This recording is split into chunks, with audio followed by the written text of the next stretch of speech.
ideally we want to be able to make 10x content consistently, and to do it, it would have to be, 10x content has to be very high quality, it has to be really trustworthy and well researched. So, for instance, it could solve a particular problem very comprehensively, it can deliver the info in a unique way, evoke an emotional response, it can come at the subject from a unique angle. It could just be considerably different in terms of the pure scope and the detail from anything else that's out there, which discusses the particular subject. Now, the problem with 10x content like this, when you're producing content at that level, it's going to be very time consuming to make. It takes a lot of resources, research, expert input, and you might even need to hire somebody to put in certain info. Even after all that, it might not perform as well as you may have thought. Therefore, overall, 10x content costs a lot more. And yes, when you do get it right, 10x content, it might pull in more links. When you do get a big hitter, it could almost go viral in your industry. But if you only produce one piece of content at that level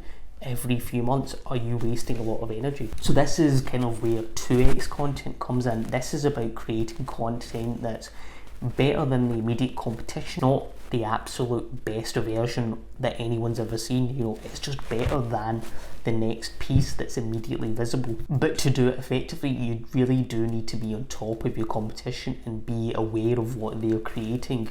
And then the idea is then you create stuff which is adding more depth, answers problems more directly, engages users more, looks better, that bit more comprehensive, these kind of things. It's when you're producing content that's better, you're looking at what other people are doing, and it needs a bit more work to make stuff that's better, but not to the point where it becomes extremely difficult.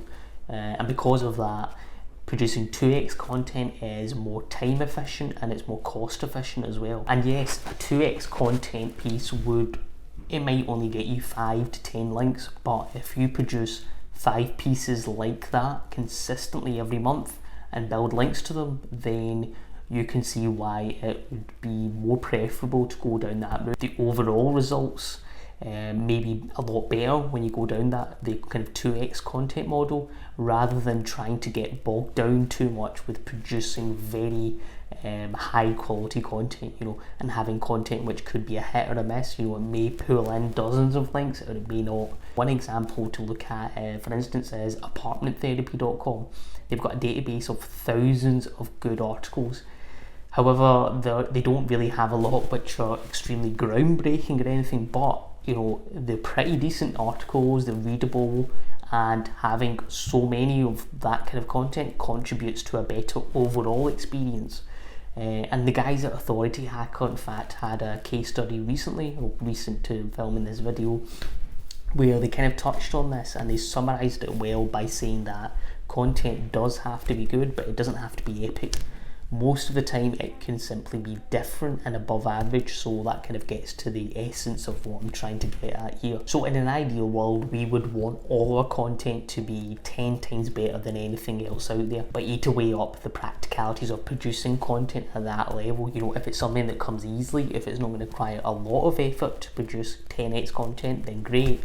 But if it is, it's time to get a bit more sensible with your content model and stick to a 2x content model.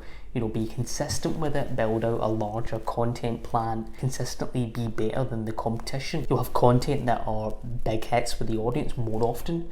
2, you'll build more links faster, more consistently, and 3, it'll add up and contribute to a better overall user experience. Don't ignore 10x content by any means, but don't base your entire strategy around it either. You don't want to get bogged down too much in content production. You want to use a higher volume of marginally better content as your base, and then build on top of that. And every now and again you will probably have a 10x content piece. You kind of want the base of 2x content. So guys, that's it for today's video. See you in the next one.